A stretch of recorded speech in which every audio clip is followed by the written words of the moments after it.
Alice, I want to get your reaction to Liz Cheney doing this media circuit on her way out of leadership. She's calling out Donald Trump, Kevin McCarthy, and saying we have to save the party. The reality is the majority of Republicans, at least publicly, don't think the party needs to be saved from Donald Trump.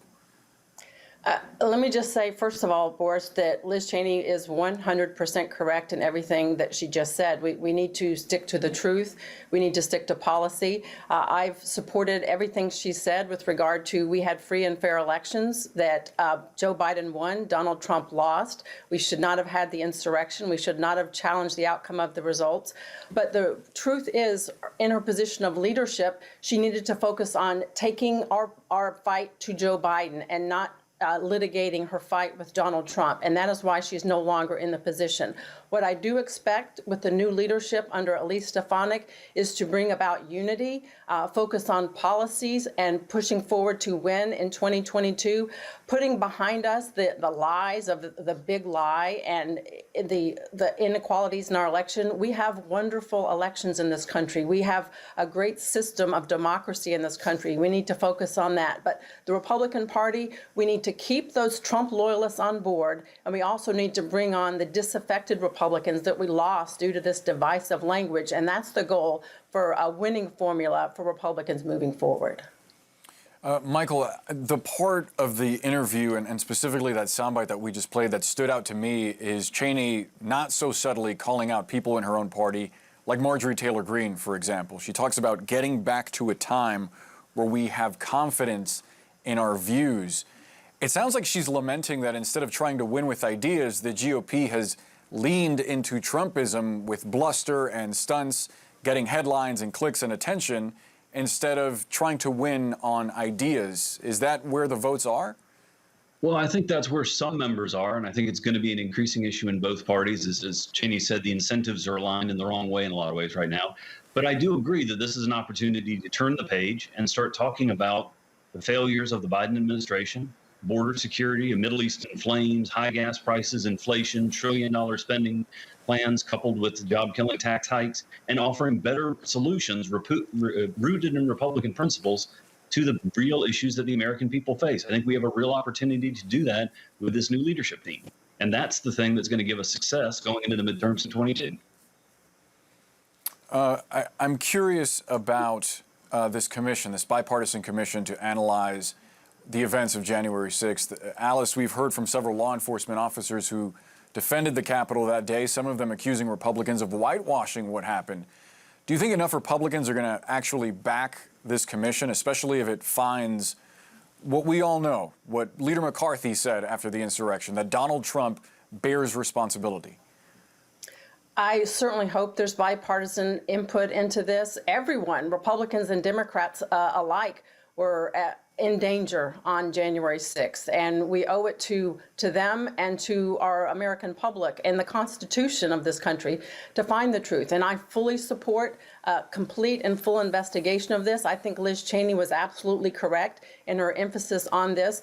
And not only that, Boris, people need to be held accountable. The people who invited people to the Capitol that day and prompted them on. And I do think that Donald Trump is one of those people, Rudy Giuliani, Donald Trump Jr., and that's the key here. And this is an affront to our Constitution. This should never have happened. And we need to make sure that the right questions are asked and the right punishment is handed out to make sure that this is not, this challenge to our Constitution and our election system does not happen again. Michael, you've argued that to win in 22, McCarthy has to build a coalition of Republicans who support Trump and those who are repelled by his actions. Having the leader of House Republicans subpoenaed would not seem to help that effort. Do you think he somehow tries to block this? I hope not. I think that this is a bipartisan agreement. I think that it seems like a fair agreement, at least on the face of it. I think that it will pass the House with a strong bipartisan vote. And I think that the Republican leader should be willing to talk about the events of that day. We can never forget or turn our back on this assault on the cathedral of our democracy, the United States Capitol, the lives that were put in danger. and the reasons that it happened, the lies that former President Trump spread about the election last year. And so I think that a fact-finding commission, honest, bipartisan, is certainly appropriate. How, Boris, though, I Michael, think it's, go ahead, Alice. if I can just say, this is critically important to follow through with what Michael said and the affront to our Constitution. At the same time, while that goes on, the main focus for Republicans, and I believe Michael will agree, needs to be taking the fight to the Biden administration on the policies that he outlined and having a leader such as Elise Stefanik leading the fight into 2022 and possibly 2024 to take back the House. That needs to be the top priority for the Republican Party and members of the House and Senate moving forward. But simultaneously, getting to the bottom of January 6th also needs to take place. We just need to make sure we have them in the right priority. I think what I wanted to get from you, Michael, was a sense of how Republicans would respond if the results of this commission doesn't shine too well on them, especially people in leadership like McCarthy. I don't know that there would be anything critical of the House Republican leadership in the results. We'll have to wait and see what that is. I obviously think it will be critical of President Trump and many of the folks that organized and spoke at the rally earlier that day. But again, we need to find the truth. We need to get the facts out there for the American people. Prosecutions are continuing with individuals who committed crimes that day. And I think that this is exactly right. The big picture here is the failures of the Biden administration on things like gas prices, inflation, spending, the Middle East, border security. That needs to be the focus and the better solutions that Republicans offer on those issues.